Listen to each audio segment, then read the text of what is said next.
Hello, podcast fans, and welcome to this very special edition of the Silver Screen podcast. As has become the norm, this is like the third time we've done this. When we do a series of the hit or miss Star Trek, we always end by reviewing a movie which relates to the theme in question.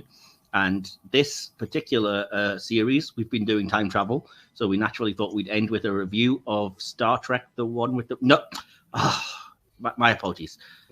That's better. Star Trek 4, The Voyage Home, not the one with the whales. So yeah, we're going to be reviewing that. That's what it's officially called, yeah. So we're going to be reviewing that, and as I said, as we have been doing, it will go up a couple of days early on the Silver Screen podcast channel, but it will be available as an extended version on the Trek channel as usual to end this third series, which, as I said, is time travel related. We did sort of see on a previous episode we were going to be joined by the same crew that we had for the top 10 Trek films. Unfortunately, Adrienne wasn't able to make it at the last minute. She had to work, and she has... I did say we still will... I've got a couple of notes, and we'll still give her favourite character moment, line, conclusion, and, put her score into the overall score so that it's counted, because it's not her fault, really. But we are here as just a threesome. I am your host, one of your hosts, Mike. I'm joined as always by our second host, DK. Greetings. And we are joined once again by, from the top 10 Star Trek films, my good friend, Stephen Brown. Welcome, Brownie. Hello there. Hello. Hello, old man. How are you doing? Not bad at all. Happy to be here. I know you've been out LARPing for most of the weekend, so you have fun? I'm touch tired. Obviously, I wouldn't, because I was a bad guy. So, we maybe ruined a few character moments with people. But that's what monsters do. But yeah, so the three of us are here to review, as I said, Star Trek 4: The Voyage Home. We've all watched it, and I have already annoyed these two by bragging about how good it looks in 4K. That's the only time I'll mention it in the official review. But yes, it does, just so everyone knows. So we will basically do a behind-the-scenes little bit of sort of background information, then jump into our review, which will break down into just random sections like writing, direction, acting. It's a free-form conversation, so it doesn't really have to have any sort of chronological order. We'll just sort of go where the conversation will hopefully take us. And then, as I already mentioned, we'll end with our favourite character moment and line, conclusion and score. And I do have a little bit of feedback from the audience on this film, which, as you would imagine, is universally hated. It's really not. So without any further ado, then I'm going to throw over to my other host, DK. DK, you're going to take us into the behind the scenes section, and would you like some background music if you are? Oh, why not? Go for it. Okay, let's see. What shall we pick for you for it?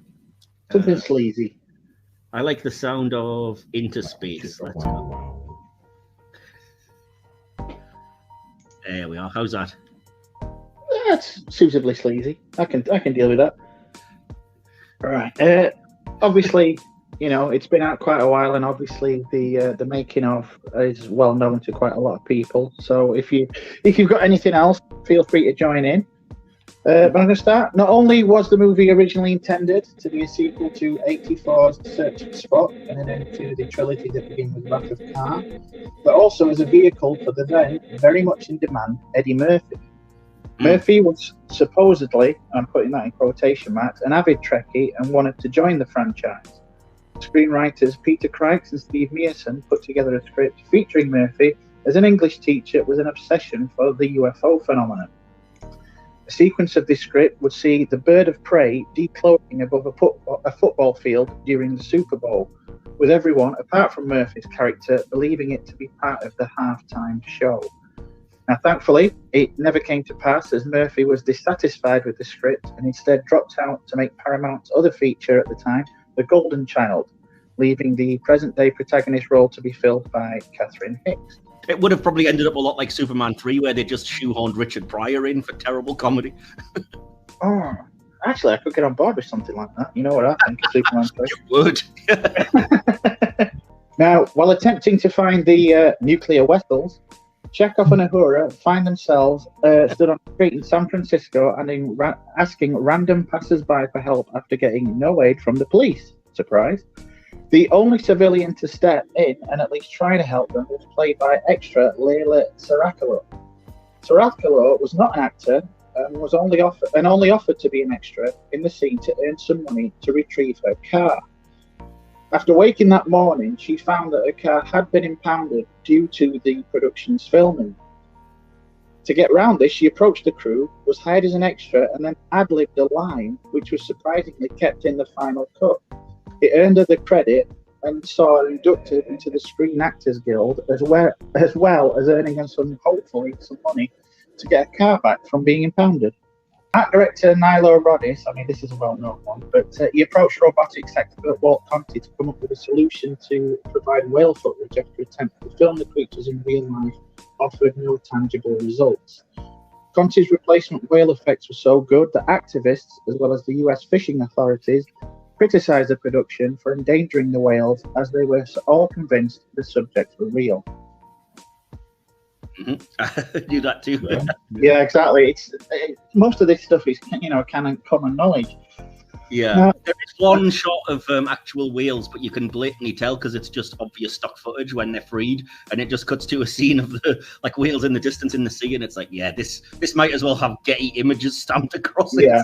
Yeah, shut the stock. Right, according to Nimoy and the Blu-ray commentary, the bus scene where Kirk Thatcher plays an antagonistic punk was inspired by real-life events. Nimoy was walking down the street in New York when a punk came out of a nearby store in front of him with his boombox.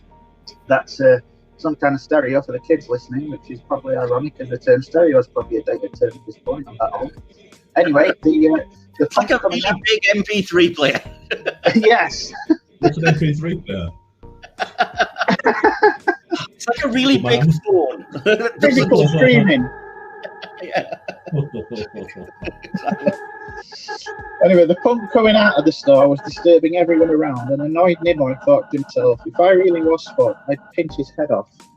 So, I think we can all agree that the scene as Bill not only satisfied Nimoy's urge, but any of us who've been stuck on public transport with a self-centered asshole. Definitely. I don't know if you've done this already, but I over the years I've had a bit of a deep dive into Kirk Thatcher, who plays the punk on the bus, so I can give you quite a lot of information about him if you like. Go for it. Yeah, I don't know if you know this, but he's actually still a working actor and producer. He's one of the main people who currently works on Muppets. So yeah. He was, I recognise him in Werewolf by Night. He was an actor in Werewolf by Night with a fantastic Scottish accent. He briefly reprised the role of Punk on Bus for Picard Season 2, which, again, we're not going to get into the temporal dynamics of how that doesn't make sense. Never mind. And yeah, he also, I think I remember seeing somewhere that he worked on Farscape, on the kind of Muppet puppet things that were part of that. So yeah, it's just incredible. The guys, you would not expect that to be the same dude, but yeah. Okay, so the scene at Plexicorp, where Scotty attempts to speak to the computer, was originally supposed to feature a Commodore Amiga. For the benefit of those not as old as Mike and me, the Amiga was a popular home computer at the time. However, in yet another marketing triumph that seems to be the norm for movie productions we've discussed on the Silver Screen podcast, Commodore denied the request, wanting nothing to do with the production. Instead, the crew had to settle and make do with an Apple Mac. Now, Commodore USA eventually shut down in 2012, whereas no one really knows what became of Apple, which is weird. They're making portable stereos. All right. Small boom boxes. Right, and speaking of Plexicorp, we've mentioned it before on the Silver Screen podcast during the Jurassic World review, but within about 3 years of Trek 4's release, there was indeed a formula created for transparent aluminum. Aluminium, what Americans? Hey, I'm pandering here. Pack it in. Now, synthetic white sapphire, as it is also known, has existed since the early 1900s, but never manufactured as large glass-like sheets until the formula for the aluminium oxynitride was assembled not long after Voyage was debut. And finally, this is the only time during the original crew's tenure that Kirk says a variation on the line Scotty being young. Yeah, I did. I took a note of that because I was like, that's a rarity. But yeah. By the way, apologies if anyone's having to put up with the audio distortions from DK. It seems to be especially awkward every time you're talking today, the old machine gun sound. But hopefully people understood that. I am trying to rectify this, people. Don't worry. Cool. So yeah, was that everything you had for the behind the scenes stuff? It is, yeah. I'll jump straight into the first section, which is all about the writing and the plot and little bits and pieces.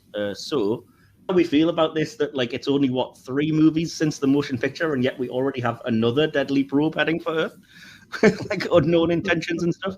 I was like, was that the best plot you could have come up with? Yeah, I'll let you off, but still.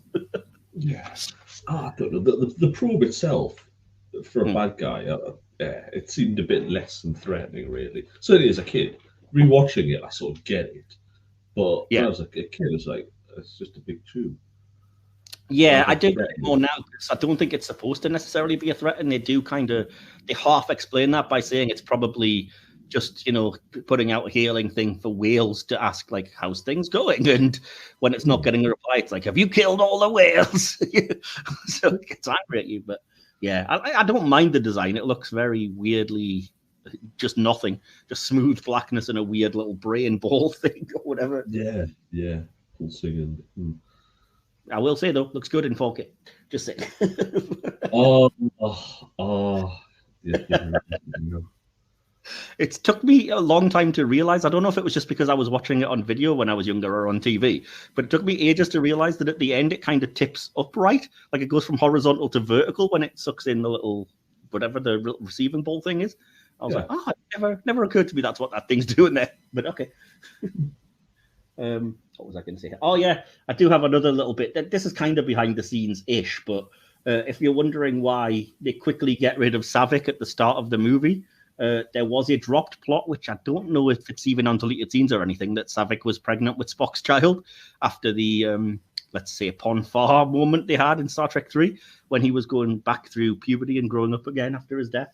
I think they probably wisely decided it wasn't great to have Spock just go, yeah, just look after it. I'll never see the child again. And I think that's why they didn't want Spock to be seen as just like an absent father, kind of. Yeah, exactly. Yeah, so that's not actually a surviving moment, but it is kind of weird that they just ditch Savick on Vulcan for no apparent reason. So, oh well. And she's still credited as well, which I feel really bad when you're watching the credits and it's like, and special guest Robin Curtis as Savick. I was like, really? She has like one line, if that. Anyway. I've just got a ton of lines, so apologies if I'm just hitting them as I go without wanting to tread on my favorite and hopefully nobody else's. But one of the great lines from the intro here is definitely when Kirk asks Scotty if he can be ready, and Scotty responds with, damage control is easy, reading Klingon, that's hard. And can we get the cloaking device working? Yes, I just wish we could cloak the stench. Very good lines. One of my favorite scenes is early on in the film when it's between Spock and Amanda, which, again, great that they managed to get Jane Wyatt back to play Amanda, because she's very good in this one scene. And I love that it's kind of, it's Spock doing like the super intelligent test thing and then getting stumped by how do you feel? And obviously Amanda explaining, well, you're half human. The computer has to take that into account. So it's a legitimate question. So and the callback to that is what really makes it at the very end. He says, yes, tell mother I feel fine. I just really love that moment. So what about you guys? You similar thoughts on that scene?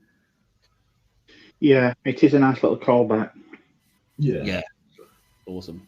Again, I've mentioned this in passing to, I think it was you, Stephen, when you were messaging back and forth, talking of favourite lines when McCoy's sort of debating with Spock about what was it like to die. Spock tells him he would need a shared frame of reference, and McCoy just says, you're telling me I have to die to understand your thoughts on death? And then Spock just kind of turns away and says, oh, excuse me, Doctor, I'm receiving a number of distress calls. And McCoy just, with beautiful sort of sarcasm, just goes, I don't doubt it. The Spock-McCoy relationship I absolutely love in this film. I think it's really well played. It doesn't come off like either one of them is particularly nasty. It's just kind of good banter back and forth. Again, another great line. I love, for some reason, I've always remembered when McCoy kind of says, oh, does the probe just want to say hi there to the people of the Earth? And it's Spock that says, well, there's other forms of life on Earth. Only human arrogance would assume the message was meant just for man. So do appreciate that thing. And yeah, I appreciate, so I'll ask for you guys' thoughts on this. Do you guys appreciate the way that they tied in the kind of save the whales environmental message? Because I feel like it could have been preachy, and yet it doesn't come off like that. It kind of makes perfect sense with the sci-fi-ness of the story. No, it's not on the nose at all. I mean, you know, they do get the message across, but it's not rubbed in your face, as it were. And I think that's to the movie's benefit, because a lot of people could have come out of that saying, "Oh," as they were preaching. But I think they did a good job incorporating into the story, incorporating the story around the message, as it were. Yeah. What about you, Stephen? Definitely so. And there's a lot of criticism these days about that sort of thing, where they seem to be forcing that's actually the point of the entire movie. And it's there, the conservation element, but with that sci-fi twist, and I think they did it really well. Yeah, I agree. I do wonder if this film was released today, if it would just be decried by right-wing people as that film's just way too woke, telling us all to save the whales and stuff. But it's beloved somehow anyway, so let's not complain. They have that really trippy sequence of like their heads forming is like a weird shape and lights flashing at you. And I don't know whose idea that was or why, but it always kind of stuck in the memory and was like, whoa, this is so trippy. And again, it took me until this time to realize that there's dialogue in that scene from the end of the film because it's time travel. So yeah. Oh man, trippy, very trippy. What about you, Stephen? Do you remember that scene? What did you think about it? The graphics and stuff. I suppose that day and age was quite a thing, really. Yeah. So and obviously that gives you a chance to have that nice moment when they see the ship and give it the old Admiral, and it's the Enterprise, which I appreciated. But again, I should have probably referenced this in the behind the scenes stuff, but it wasn't actually the USS Enterprise. If anybody was curious, it wasn't. No. Yeah, because that wouldn't have been the same type of ship. It was actually the USS Ranger. And you can kind of tell because if you look very closely, some people are still wearing USS Ranger caps in the background of some scenes. So, oops. What was that? Oh, yeah. And fun fact, this is the first of the notes that I got from Adrienne. She was actually stationed at the Naval Air Station in Alameda from 1994 to 96. So, wow. Adrienne, I really want to know what that was like if you aren't, held to top secret secrecy, and if the Enterprise or the Ranger happened to have been there at the time. So I think the humor in this film again should be ridiculous, but it really works. So even the thing with like the garbage men, let's call them, to pander to the Americans, seeing the like cloaked ship landing and just, did you see that? No, neither did you. Let's just go. Even Kirk's like, everybody remember where we parked, and double dumbass on you, and break up, you look like a cadet review. It's all just, that's when you know what kind of film it's going to be, which I think relates to what you were saying, Stephen. Like the threat can't seem too scary or terrifying because it's the tone of the film is quite light and playful. So yeah, definitely. There's so many cool little bits of humor that I don't notice on first watch that aren't like, blatantly obvious lines and stuff as well. So the scene when it's like, we need to work out where we're going, how do we figure it out and everything, and they're stood right in front of like the world's biggest Yellow Pages advert, like the entire side of a building. There we go. And Spock's moment of like getting on the bus with this amount of like, huge amount of notes and just saying, what does it mean, exact change? Awesome. Obviously we know people have been taking the mick for years out of the way that Walter Koenig as Chekhov asks for nuclear vessels, and none finer than Futurama when they did their Star Trek episode, if anyone has seen that and remembers it. I just love that. When Fry asks him to say his sentence, something about, we woke up and we had these bodies. Now say it in Russian. When we woke up, we had these bodies. Oh, now say nuclear vessels. No. What did you guys think about the running joke of the colourful metaphors being like an excuse to get away with swearing? Yeah, it was a thing they played on, really. Yeah. Context obviously was off a lot of things, which was there the play. I think that's the thing, isn't it? They play the fish out of water thing really well by them just not really getting it, and a lot of the sort of mixed up swearing and stuff is a perfect example of that. And but again, something that took me a few watches to realize is when Kirk thinks he's an expert in this and he's like, you can find these things in all the literature of the period, then names like just random authors that I've never heard of, and Spock just sarcastically goes, the giants. It's pretty funny. again, I appreciate that the economical nature of introducing Gillian as a character by having her like literally introduce herself, because that's her job. So she's like, I work at this whale institute and these are my whales, and it gets all of that crap out of the way. I did really sort of the most disturbing scenes in the film, I think, are when they show the scenes of the whaling on the like video monitor thing that she's showing, because oof, that's graphic, like more so than you would expect necessarily. And again, this is a line that would get absolutely just lambasted today, but Spock saying to hunt a species to extinction is not logical, and Gillian's reply, whoever said the human race was logical. So I have to ask you guys about this. What did you make of it the first time you saw that Spock was like in the tank, mind melding with the whale, and the kind of the comedy? Maybe she's talking to that man. Chick and all this stuff. I loved it. I loved that scene. Unexpected, definitely. Yeah. Oh, awesome. George and Gracie are great. As I said, they're basically animatronics, but very convincing. But then you get into the scene where I think Kirk, Spock, and what's her name, Gillian, are in the car having their discussion, and again, it's just hilarious misunderstanding of various bits and pieces. So, like Spock saying Gracie's pregnant, leading to the, hit the brake moment, and I think you've mentioned this, DK, the way that they have the thing about, do you like Italian? No, yes, no, yes, no, yes. I love Italian, and so do you. Yes. And even the line about, I think he had a little too much LDS in the 60s. Oh, yeah. Again, I mentioned McCoy, I think, is good with Spock, but also in the scenes with Scotty. So in the Plexicorp bit, when he's taking it way too far, and McCoy's like, don't bury yourself in the pot. And he's like, well, could my assistant come and join us? Awesome. Another great line, sure you won't change your mind. Is there something wrong with the one I have? Yeah. And again, I've mentioned it already, but the way the film sets up stakes is really good. So during the dinner scene, when they mention they're on a clock, because if the baby's born in captivity, odds are it won't survive, and they're being shipped off at noon tomorrow. So it gives you that. And then Spock, the scene with Spock immediately afterwards is like, we're talking about all life on Earth, if we don't get it sorted. So, yeah. There's an interesting little scene in the novelization. I don't know if you've read the novelization. After that, where Gillian's watching Kirk try and eat a slice of pizza, and he's eating it from the crust inwards because they don't have pizza in the future. I refuse to believe they don't have pizza in the 23rd century. It's the one thing that puts me off, to be frank. Yeah, I'm not having that. They definitely have pizza. Okay, I have to ask about this bit, so I'm going to throw it across to you guys. What do you make of the whole thing about the capture and interrogation of Chekhov, and the rather unfortunate use of the R word, perhaps, during it as well? Yeah, you would not be able to use that term these days, thank goodness. I like the way that it's played for the humor again, though, even though, again, it could be serious. So Chekhov not quite getting it, and you're done, mister. I am. Can I go now?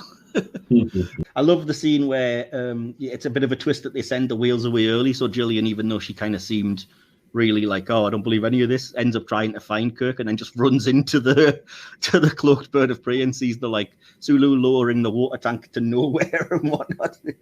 Yeah. It's just so good, and it's really good effects when you think like it's got to be difficult to pull off. I mean, maybe not, because it is just, I guess, like a light, and but still, it looks really cool when they're lowering it into an invisible thing,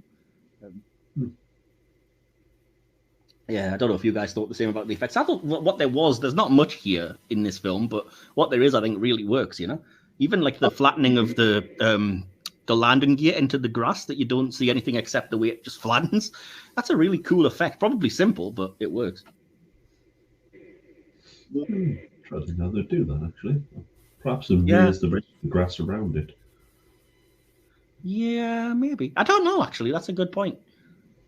No, again, I like that every character gets a through journey, so I do kind of appreciate that they take the time to say that they have to stop and help Chekhov and ask Spock, is that the logical thing to do? And he responds, no, but it is the human thing to do.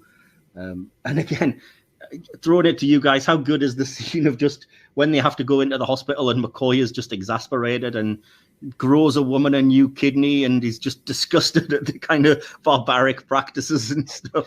Yeah. Yeah, definitely. Such a good scene. Yeah, what is this? The Dark Ages. At the very end, which is how's the patient? Oh, I think he'll pull through. You went in with a she. One little mistake. Oh, cool. And McCoy giving this like super complicated sounding thing, and like, what did you say she has? Cramps. Yeah, awesome. Again, to the faith in Spock about you have to take your best guess. He has more faith in your guesses than most people's facts, and the exciting race against the whaling ship at the end is cool. The heroic dive to rescue the trapped whales in the Bird of Prey is the last minute kind of problem. I love that the probe is left a bit mysterious. It's not really all that explained. It just kind of packs up and buggers off again. So we never find out like who sent it. What was it about? What was it? Just wanting the wheels? What was it? So yeah, but I don't think I want that explained because I like that bit of mystery. And, my last thing about the writing, then obviously we have to talk briefly about the scenes at the end. And so, what did you guys think of the sort of the disciplinary proceedings, which are basically all thrown out except Kirk is demoted to exactly where he wants to be, to captain, and given the Enterprise A. I thought it was a pretty cool little surprise ending, and it's kind of nice that even though they're being sentenced, everyone sort of stops and applauds. Yeah. I mean, I love the movie, but those scenes at the end really bring a lump to my throat. And they shouldn't, because they're not as emotional as, obviously scenes from earlier in the trilogy. But I think they are. You're so invested in this group of people, you can't help but punch the air when they get off.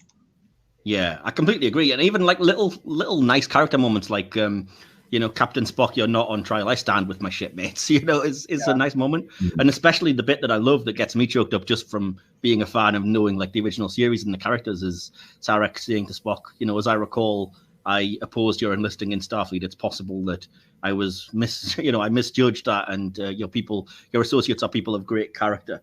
I say, oh man, coming from a Vulcan, that's practically like a love fest, Yeah. And I mentioned already, tell mother I feel fine, and getting the Enterprise A. And finally, ending the film with those fantastic, and again, DK, I know you'll appreciate this, those lovely 1980s and 90s sitcom style credits. You have been watching in alphabetical order. Yes. Yeah. I think I have the picture of Jane Weedley once more. Exactly. Oh, well. So, I don't know. Do you guys have any other thoughts on the writing before we jump to the next section and I pass to DK? No. No, I think it's really well done, but I mean, going into this, I'm going to bring it into the acting, and I don't think the script would have worked half as good had the performances not been as good, if you know what I mean. Yeah, 100% for sure. Well, that is the next section. So if you want to jump straight into the acting, then take it away. You want to lead the conversation, so it's not just me talking the whole time. I just the one couple of actors that don't stand out for me, ironically enough, is going back to what you're on about with the two garbage men. I can't get my head around those. They're a bit too sitcom for me, but the delivery. But everybody else, I don't think especially from the crew, there is not a bad performance in this movie, and I think it's the performances that sell this without shadow of a doubt. Yeah, for sure. Do you have any other sort of specifics or anything you want to get into? No, not really. Just the fact that so much of it, I mean, obviously there is a script there, but some of the best scenes were ad-libbed, and I just think it's a testament. A lot of people don't rate it's blasphemy to us, but a lot of people don't rate people like Bill Shatner and Leonard Nimoy as fantastic actors in the grand scheme of things. But when you look at him in this movie, I defy any actor to put in as good a performance as these guys did. I will say there's one moment, and I know it's brief, but there's a moment where Shatner's acting really does veer into the ridiculous. When, you know what I'm going to say probably, when he's watching Spock in the tank and he has to look exasperated and he does the most over-the-top hand on the face, like, oh no, oh wow, oh, comedy gesturing, and I'm like, Shatner, what are you doing, man? Yeah, I could have lived without that, but that was the only bit that he goes on full-on sort of Shatner on it. I don't know, the whole, haven't you got any goddamn feelings about that? That comes across as a bit Rent the Ghost, but like the hand over the face in the aquarium, I can, with the predicament that they're in, I can buy that with the situation. I'd like the moment you just referred to, where he's like, "Yeah, you're talking about the end of life on Earth. You're half human. Don't you have any damn feelings about that?" I like that scene. I think that's actually well acted, personally. Well, I don't know. It's a bit. I don't know. It tests the boundaries, I think. Yeah, well, fair enough. Well, I've got a few little things I wanted to bring up. So I wanted to say, Mark Leonard as Sarek, I think, for considering how barely he appears in the film, I think knocks it out of the park in his 2 scenes. You were saying like the emotional response you have, and the moment when he comes in and basically, verbally slaps down the Klingon ambassador at the start of the movie, which has nothing to do with the main plot, but it's one of my favorite bits. The way he's like, "Oh no, I think you'll find you guys. You started it. You were the ones that fired. Oh, we were perfectly justified. You were justified in murder." He's like, he's not taking any of this guy's crap, is he? So, No. yeah. And yeah, I mentioned the bit at the end with Nimoy, which is great. I mentioned Jane Wyatt being great in her scene with him at the start. And talking about the acting, then we haven't really talked about the main kind of guest star for this movie, Catherine Hicks as Gillian. So yeah, what were your thoughts on that? I think she's good. Again, she has a tendency occasionally to look a bit too exasperated a lot of the time. But I've not really known her for anything other than this. And I think later on she did Child's Play. I've not really seen in much else, so I can't say what her performance is in relation to her other roles. But I liked her. I think Gillian's an extremely likable character. Yeah, and I think I believe Nimoy hired her because when she came in for auditions, she had a good working chemistry with Shatner. Fair enough. That makes sense. This is where I'm going to drop in another note from Adrienne, who just says that when she first saw the movie, she remembered being a bit annoyed with the way that Catherine Hicks played Gillian, but now she completely identifies with her, and she just says, age. Yep. I think we're all at that point now. Well, we're getting there now where we're like, do you know what? That level of exasperation is just every day. Yeah. I'm past that. I'm in the McCoy stage. I've always been in the McCoy stage, my man. Yeah, is there anybody that stood out to you, Stephen, as being one of the best in the movie? I've certainly got my favourites in there. I was going to just make a comment about where she obviously slaps her boss when she finds out the whales have gone. And good job she's got the future. She's just lost her job. Yeah, that was a bit of a current Twitter moment, wasn't it? Absolutely. It's like, expecting her the next day to just go in and go, "Oh, I'm really sorry." But then she's like, wait there. I can go to the future and be really important because I'm the only person. Wouldn't she be out of a job anyway, since her job was basically looking after the 2 whales that they got rid of? Yeah, she's an expert in that, but It is a kind of work of fantasy, though, to just go in and twat your boss. Something as well. You mentioned the hospital earlier. It's like the fact that they actually cure Chekhov, and the doctors don't make any comment about the fact they're stealing the patient, who is in fact no longer a patient because he's fine. You could not see from the door that it actually regained consciousness and was talking. Yeah, I know that's never occurred to me, to be honest.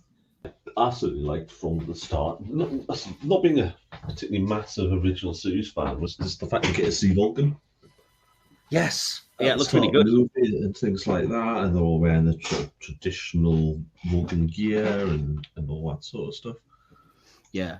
You did catch a glimpse of it in the motion picture, but this is the first time, I think, where it's like really, you see the desert vistas and stuff quite clearly. And as you said, I think you do see the priestess at the end of 3 as well when she's returning Spock's Katra from McCoy.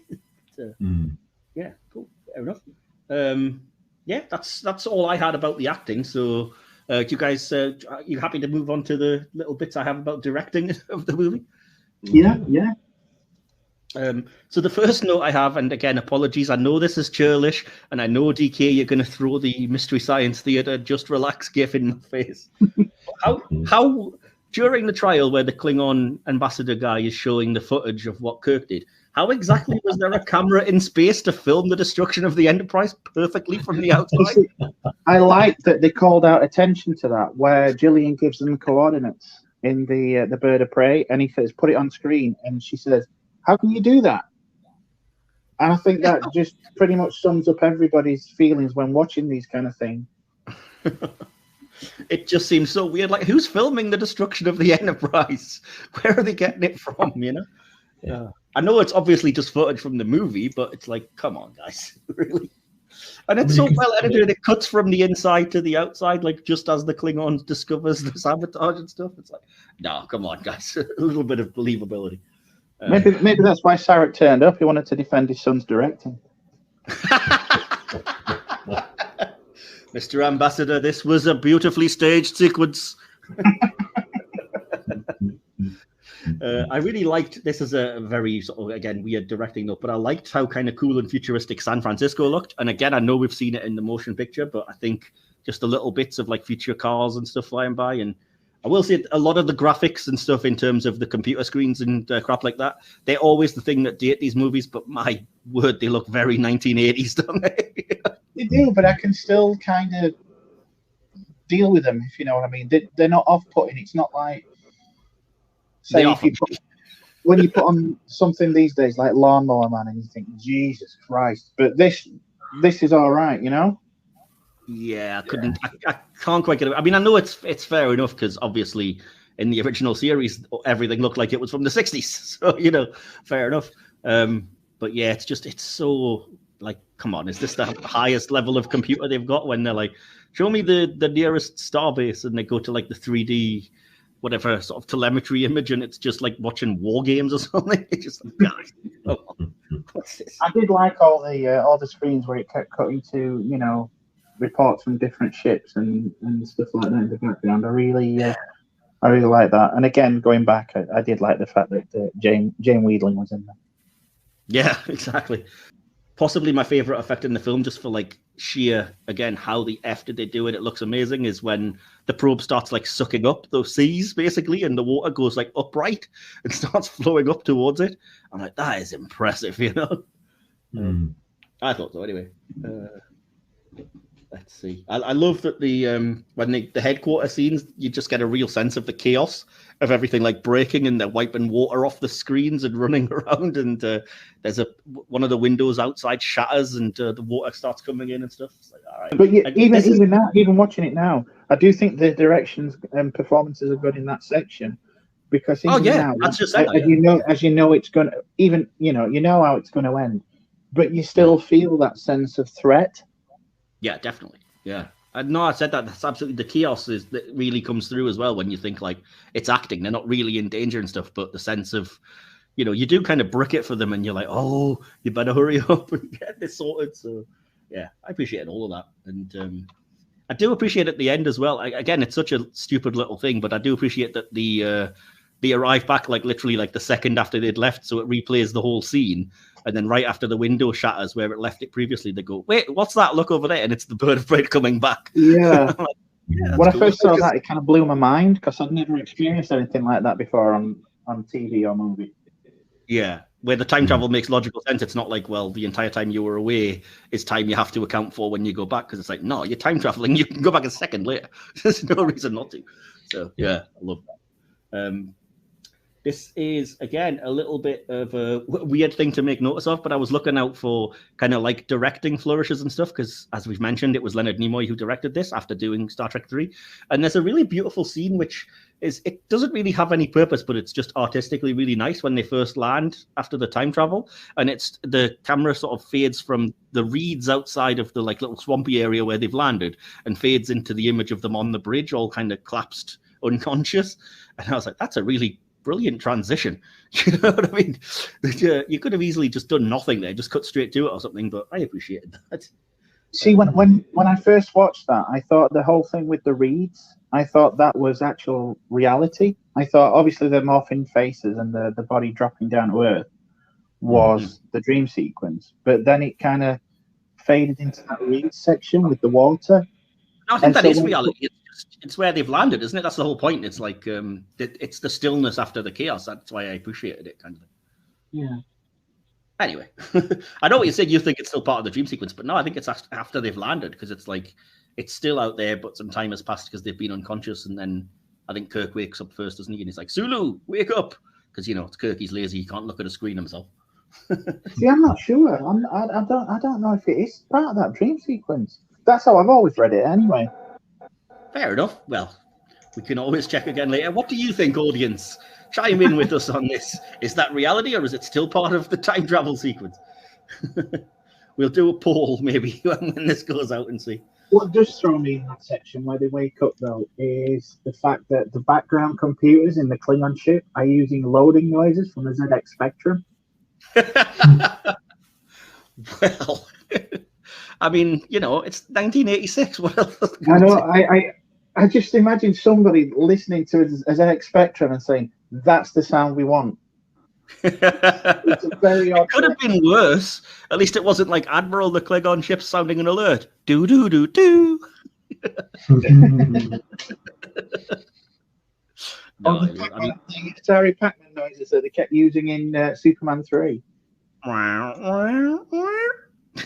Exactly. Or just that annoying noise that we all used to have to put up with whenever a modem was connecting to the internet. You used to have to just hear it go, cool.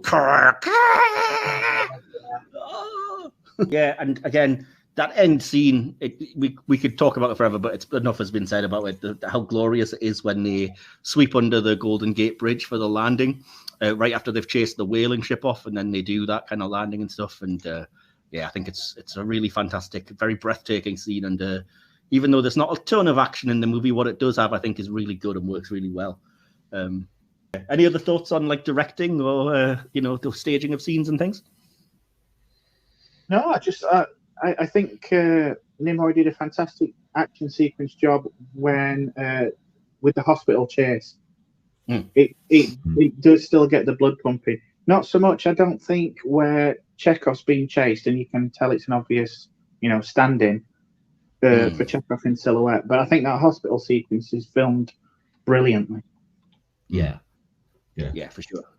And I mean, again, it's worth noting that he pulls off the action sequences, but also the comedy sequences, which are often harder. So, like I've mentioned already, the kind of the Plexicorp scene, the way that's played for the comedy and staged and everything, it's difficult to do that and not make it come across as over the top. So, yeah.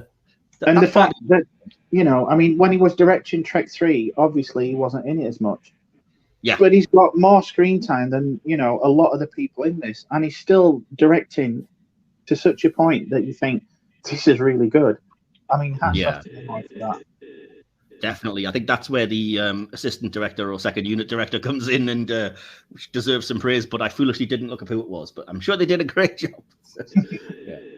So DK, did you want to take us through anything you have on the sound and music? Yeah, I'm going on their soundtrack now with regards to Leonard Rosenman. When I first heard the soundtrack, I really wasn't impressed. We'd had Goldsmith, which was memorable. We've had James Horner, which was just bone-shakingly fantastic. And I remember being incredibly disappointed by Rosenman's score at first. But as time's gone on, and I look back at it, it works. It kind of works for the tone that the movie's setting. You wouldn't be able to get away with something like James Horner for this. Yeah. It just wouldn't work. But as members of my family say, they cannot listen to the main theme without thinking it's a Christmas movie. I made the note. The main theme, I think, has a certain sense of whimsy and the frolicking. Like the other ones, as you mentioned, are very bombastic. Like this is a grand adventure, and this is like we're off on an adventure. Which is, it's fine. It fits the tone of the film perfectly. So why not? It does. I mean, back then when I first heard it, I was a moody teenager. So I was James Horner, and what is this rubbish? But it fits perfectly, and I love the little motifs that he used every now and again. When he harks back to the original series, when they see the Enterprise A. Yes, that's great. It really does bring a lump to your throat. Definitely. Because I've mentioned already, I'm making a point of trying to look or listen out for soundtrack more because it's not something I notice, and I get a lot of crap from certainly Will, if all people, for not noticing these things. And I did notice a few moments here, when they kind of have to reveal that they're arrived in 1986 San Francisco, and then the music just cuts into the most funky 1980s kind of disco stuff you've ever heard to kind of really emphasize that's where they are. I was like, okay, I appreciate it. I get this. That's cool. That's on the soundtrack. I've played that so many times. I think, if I remember rightly, don't quote me on this though, that Kirk Thatcher may have written the song "I Hate You." He did. Yeah. Okay. I love the design as well. The sound design when it comes to the communication from the probe. I had that note as well. Yeah, the probe noise is fantastic. Yeah. When it was originally shot, they had subtitles, so you could see what the probe was saying. But Nimoy wanted them removed because he thought having it ambiguous would add to the atmosphere, and I think he made the right call on that one. Yeah, definitely. How would that have worked? What would the subtitles be like? Hello, Wales. When it came out, yeah, it was something like, you know, when the probe was above Earth and it's going, it was coming up along the bottom saying, "Where are you?" and things like that. And he just no, I wouldn't have liked that. No, definitely. But no, speaking of the music, I did like that. Again, the Chekhov escape, I didn't think it was played for all that much kind of drama and tension because the music's quite jaunty. So it kind of, again, it gives you the sense of like, he's fine. It's just a bit of an adventure. But the best moment for me, the best thing on the soundtrack is when they're in the sea at the end. And it's the kind of great victorious moment music as they're all celebrating. And even though the Klingon bird of prey is slowly sinking into the sea, and they're all just like, let's frolic in the water. Yeah. That's fair enough. Yeah, so I don't really. That's all I have until we get to like favorite moments and conclusions and bits and pieces. But anything at all from you two? Anything you want to talk about or bring up from the film? I think we've pretty much covered everything I've got. So it's over to Stephen. I was going to mention just how simple they actually hid the fact that Spock was Vulcan. Oh yeah, when he just that's another acting thing. He makes the kind of a meal of the sort of just staring at him and then making a bandana out of his robe, and it's like very much pretty cool. But it is obvious, and yet it works. I do think it's silly that nobody seems bothered. He's clearly in like a robe the entire time, or that he comes out from being submerged completely underwater and just dries off in about a minute and a half. Other than that, well, I mean, the robe thing. It's San Francisco. True. People probably think he was a monk or a Hare Krishna or something. Yeah. Whatever. Yeah, that's fair enough. Anything else, Stephen? No, that's really it. Wow. Awesome. That's cool. So we've talked, I think, more or less about all of the things, but again, just so many great scenes. It seems like we haven't talked enough about how good all of them are, but we will hopefully in the sort of favorite moments and stuff because it deserves our respect. So let me just see if I have anything else. Just to finish off any notes that Adrienne had about bits and pieces, she does just say she finds it very interesting that in the recent Kelvin timeline movies, Carl Urban seems to sound exactly like this particular version of McCoy in the way he plays the scenes, to her brain at least. I can see what you mean by that. Yeah, definitely. I can pick up on that, but I think it's because maybe this was a kind of gateway for a lot of people into the franchise. So this is how they actually see McCoy, not from the series itself. So I can kind of understand why they would do that. Yeah, for sure. I also think it's one of the better versions because, like I said, it's still got the kind of lovable crotchetiness of McCoy, but without that kind of. There's times in the original series when it veers dangerously on racism, when he's all like, you green-blooded, pointy-eared goblin, I'm like, dude. It's like you don't need to be that vile just to be like to bust his chops, basically, which, as I said, does perfectly in this one. So, cool. So that was it for that. So then, shall we move on to our favorite character moment and line? Then we can do the audience interaction bit, and then maybe jump in with conclusions. Sure. Awesome. We'll go to you first, Stephen, because we've been talking a lot and you haven't. So, what's your favorite? Who's your favorite character in the movie? Sorry. I mean, I was going to joke Will and Gracie, but George and Gracie, not Will and Gracie. Will and Gracie was an early 2000s sitcom. That's a sitcom I want to watch.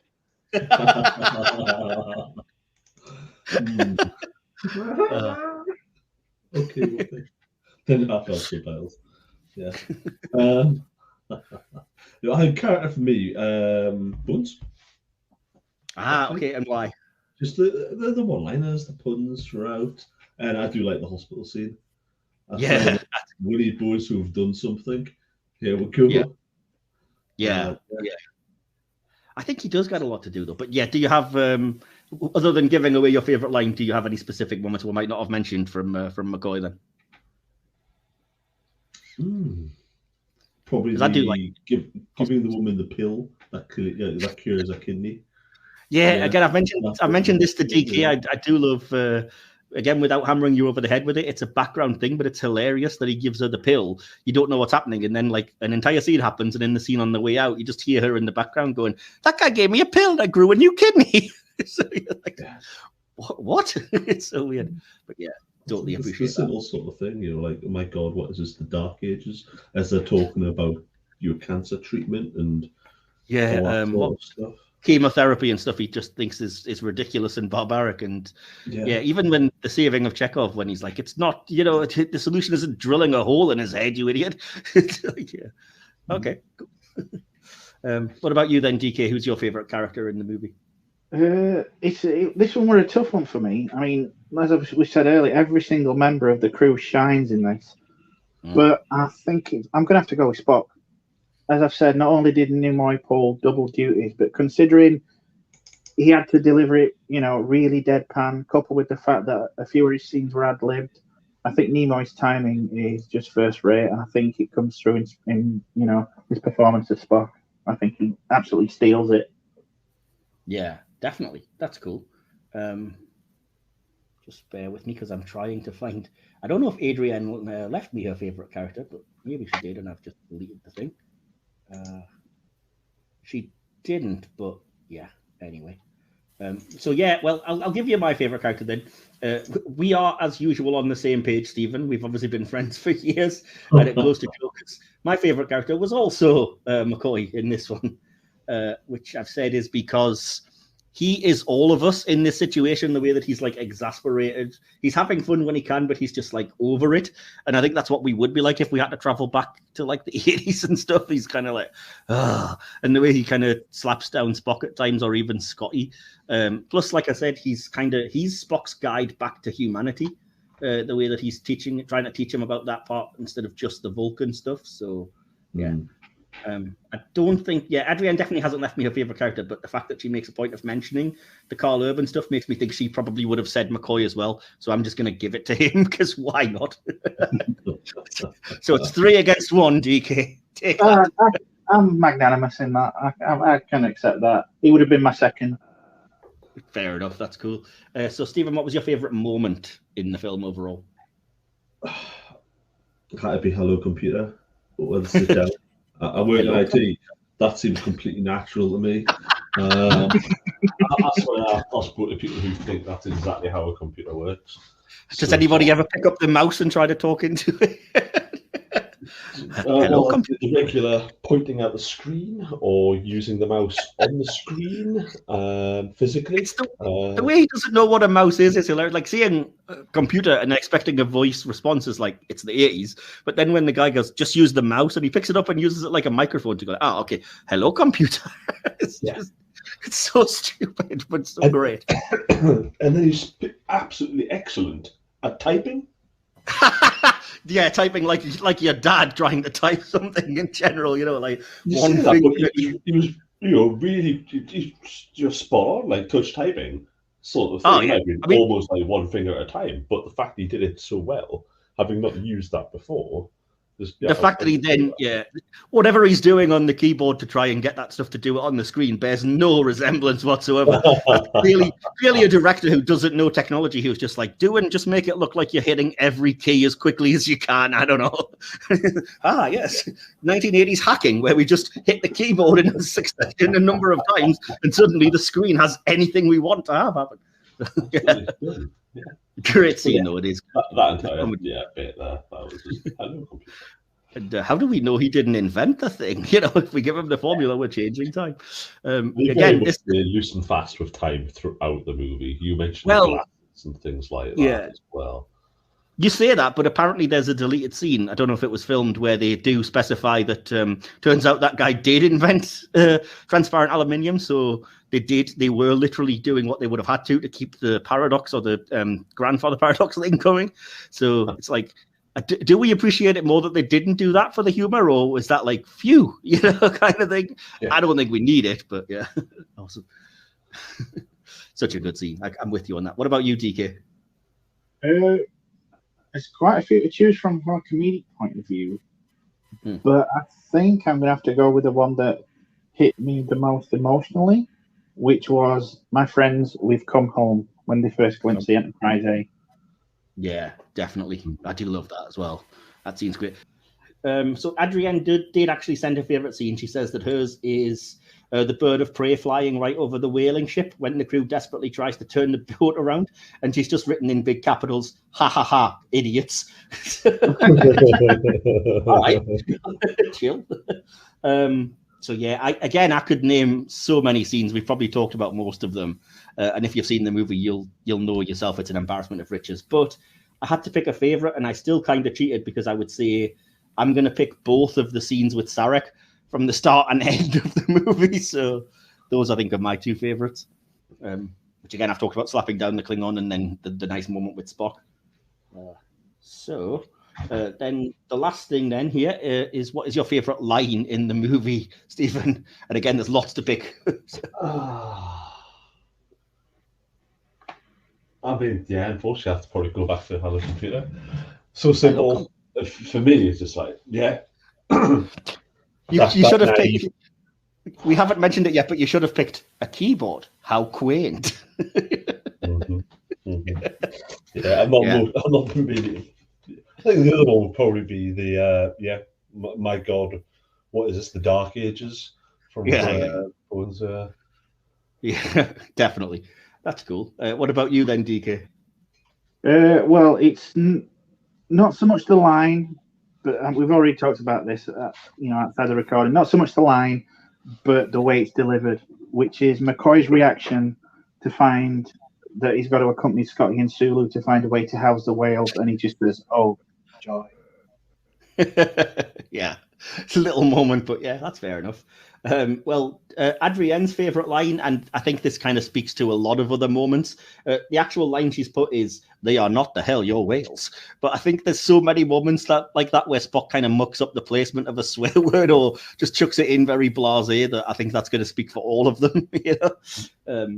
So yeah, I wrestled with this because, like I said, I've listed a load of moments that I thought were great, but in the end, I have to go with the obvious sort of line that became iconic, which I always love, which is "Don't tell me you're from outer space." No, I'm from Iowa. I only work in outer space. Which I love that line. Yeah, fair enough. So yeah, anything else then before I jump into the audience's responses? Nope. No. Okay, that's fair enough. Well, in that case, we did put out onto social media, do you think Voyage Home's a hit or a miss? What are your thoughts on the movie? We had responses. We had responses from Mastodon, which is where you're probably going to be finding us more from now on. We are probably going to be shutting down the Twitter pages, so do keep an eye out for the new links and things in the description. But for now, I did get some feedback from Twitter, which we'll go into as well. But we'll start from the Mastodon page that I put out the response because I've got a few more there. So again, Sacred Chalice of Ricks, that's Rick Everson, who joined us on the very first episode, says it's a massive hit. It's an 80s movie with Star Trek characters, brilliant stuff, and a nice fun adventure to tie off the trilogy that had been pretty serious up to this point. To this day, I still get tense as they are flying in to get to George and Gracie before the whalers do. So yeah, I think that kind of relates to what Adrienne was saying about her favourite moment as well. At OG Trekker at Trekkies.social says, I loved it. It's the best of the three, in my opinion. At Alex Simmons at socialclub.nyc says, as long as we're calling it the right title, and he's not going to be friends with us because he's put a little meme that just says it's called The Voyage Home, not the one with the whales. Have fun, guys. Just go with it. If you can't beat them, join them. That's what I've just realised. Let's see. At Schmaltz at Mastodon.online says, anyone who doesn't like this has definitely did too much LDS. All right. At Leopardboy at netmonkey.xyz just says, definitely a hit. I was 9 or 10 when I first saw it, and I liked it because I liked all the Star Trek films at that point in my life. But as I've gotten older, I've come to really appreciate it. It's a great comedy, I think. Yeah, definitely. Let's see, what else? At Alex Medina Bright at nerdculture.de says, hit, it's my favourite of the original series movies. At punkonbus1701 at 10forward.social, great handle. Says, that is fantastic. I know, right? Definitely a hit. I can genuinely say that I've never spoken to even one Trekkie that thinks it's a bad movie. I don't think I have either. So yeah, fair enough. Right. And then, so yeah, going over to Twitter then, whilst we still have it. Byron Bailey just says big hit and then left a little Vulcan salute emoji. By Riker's Beard says hit, huge hit, one of the best Trek films of any era. Might have brought more new fans in than any other. Phasers are fun, brackets Phil, says hit for sure. Clockwork Demon says that's not a legitimate question. Yeah, and that's it. That's all of the feedback that we had from the various social medias on this. So, yeah, without any further ado, we're going to jump into our conclusions and our scores out of 5. I may as well start with Adrienne's because it's very short, so, you know, why not? So, her conclusion is just the humor is wonderful. And that's it. That's all she gave me to go with. And then she said that she would score it 4 out of 5. So 4 stars out of 5. So that was her score for this. Stephen, we'll go to you next. Do you want to give your conclusion and score? Score's going to be tough. Conclusion, yeah, really enjoyable. I'm trying to think where it came in the top 10, actually, when we did that. Do you recall? Oh, I can't remember now, and I just put it out the other. I think it came in the top 5. Yeah. Certainly. Not my favourite, but certainly one of the better movies out of the bunch, really. Trying to think if I put it before Khan or not. No, I think Khan gave him third. I think it was third for me. But yeah, really enjoyable, and yeah, it was a nice change of pace, as you just mentioned, really, considering the previous ones were quite dark with a lot of death and all that sort of stuff. But yeah, score, I'm going to go with 3.5. Oh, that's okay. It's a little lower than I thought, but yeah, any reason why you wouldn't go any higher then? Not particularly. I just didn't feel like giving it a 4. That's fine. That's cool. If it doesn't hit you in that way, it doesn't hit you. That makes sense. That's... Well, it's my third out of the 3. You know, I think I've mentioned before. Star Trek 6 is my favorite. Wrath of Khan, and then, you know, my third would probably be Star Trek 4. So that's fair enough. Right, DK, do you want to give us your conclusion and score then? Yeah, I've got a genre-crossing joy that manages to take the third part in a trilogy and not only make it accessible to those that haven't been party to the last 2, but make it a fun gateway into the franchise itself. Takes the very best of Trek, high sci-fi concepts, moral quandaries and human relationships, and wraps them up in a time travel fish-out-of-water comedy that not only satisfies the most avid of Trekkers, but appeals to non-fans too. The performances are pitch perfect, and despite their self-deprecating aspects, it never undermines the characters themselves. It's not just a group of people, it's a family, and nowhere is this more apparent than in this. It fits so much into its 2-hour runtime, and yet it's so well done that for the most part, you don't even notice with it going by in a flash. At the end, you're just left with a warm glow in your heart and a smile on your face. It's a cinematic Star Trek miracle, and for that alone, the Voyage Home deserves all the praise it gets and more, and I've given it 4.5. Okay, cool. That's fair enough. I will say this time around was the only time that I was paying attention just to see how it was kind of structured, and it was kind of shocking to me that they don't arrive back in the 1980s until about 45 minutes into the movie. Like, there's a lot of time devoted to the setup, which I don't think feels like that it's dragging its heels before it gets to the point. So yeah, you're saying that for sure. So my conclusion then, sorry if it's a bit long. I just thought it's a movie that could only work as the 4th in the franchise, and after so much time with these characters and in this world, it uses that familiarity to make a film that is at its core a character piece for almost a whole ensemble, poor Sulu, allowing for a sense of humor which doesn't take anything away and actually greatly benefits the characters, actors, and the film. It balances a plot that could seem preachy using the sincerity that's been well established in this fictional world and continues to be used perfectly here. I won't lie, the lack for most of the film of recognizable Starfleet future, spaceship battles, and the things that I personally gravitate towards does lose it a bit of shine in my eyes. But for what it is, I have to commend the ingenious plotting, the deftly handled tone, the effortless-looking great acting and direction. It's also paced perfectly, something I just noticed on this rewatch, with the perfect time dedicated to setup. the missions that make the core plot in 1986 and the denouement. It has probably the most and best quotable lines in the franchise, and with its social message and ultimate optimism, it might be the most Trek-like. I enjoyed every minute, and not for the first time. Plus, it looks incredible. And I also gave it 4.5 out of 5. Yeah. Good man. Working out the average on that then by adding all of those scores together and sharing it by 4, because we are including Adrienne's, that gives Star Trek IV: The Voyage Home a final score of 4.125, but we'll call it 4.12 out of 5. And in the meantime, then all that remains is to say thanks to Adrienne for appearing via in absentis, shall we say, and leaving us a few notes and contributing to the final score. Sorry again that you couldn't be here with us, Adrienne. You had to work. On a slightly brighter note, welcome again, and thanks again, Stephen, for coming and chatting all things Voyage Home, even if you did give it a criminally low score. Maybe you guys are just giving them high scores. I don't know. I enjoyed it.